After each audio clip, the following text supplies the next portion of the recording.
स्वागत है आपका स्टेनो लाइब्रेरी यूट्यूब चैनल में। आज का जो हमारा डिक्टेशन है वो रामधारी गुप्ता के पार्ट फर्स्ट से डिक्टेशन नंबर 42 बोला जाएगा।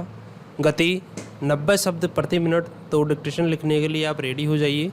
डिक्टेशन को शुरू करेंगे 3 सेकंड में।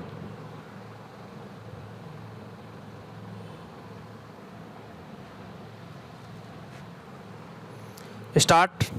महोदय, हम सभी जानते हैं कि हमारे देश में बहुत सी परियोजनाएं क्रियान्वित हैं, लेकिन हमने ऐसा प्रयास ही नहीं किया कि किसी परियोजना को एक ऐसा संयुक्त उद्यम माना जाए जिसमें उसके निर्माता, श्रमिकों, वहाँ रहने वाले अन्य मजदूरों, वैज्ञानिकों, प्रबंधकों तथा अन्य संबंधित लोगों को भागीदारी का अनुभव हो। हमने समस्याओं को पुराने कोण से ही देखा है और लोगों को अलग अलग खानों में बांट दिया है। इसलिए मेरा मानना यह है कि ये झूठे विभाजन समाप्त होने चाहिए। हमारे समाज में ऐसे अनेक विभाजन हैं, शायद ये झूठे विभाजन समाप्त होने चाहिए। हमारे समाज में ऐसे अनेक विभाजन हैं, शायद ये सभी समाजों में होते हैं, लेकिन हमारे यहाँ वे सामान्य से कुछ ज़्यादा ही हैं। शायद ये सभी समाजों में होते हैं, लेकिन यहाँ वे सामान्य से कुछ ज़्यादा ही हैं।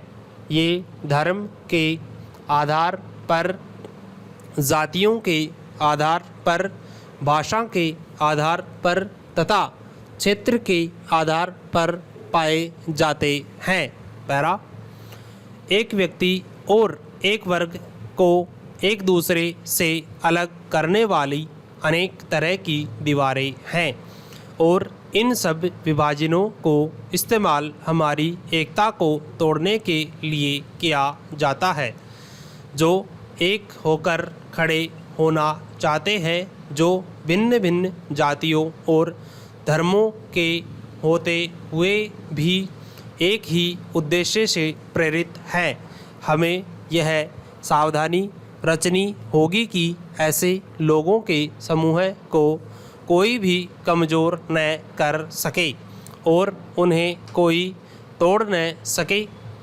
हमें ऐसे वर्गों का अधिक से अधिक विस्तार करने की कोशिश करनी चाहिए, जिससे उनके अंतर्गत हमारे और भी अधिक ऐसे लोग आते जाए जो एक विशेष उद्देश्य को पूरा करने के लिए कृत संकल्प हो, क्योंकि यही देश के हित में है।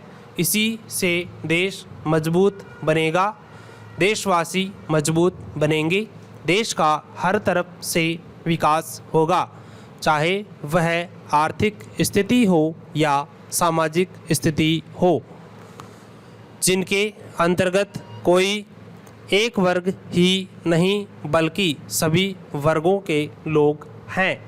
पैरा। इसलिए संपूर्ण शिक्षा का अभिप्राय है कि हम केवल अपने अधिकारों के लिए संघर्ष न करें, बल्कि यह भी देखें कि हमारे प्रयासों का अल्पसंख्यक समूहों पर क्या असर पड़ेगा।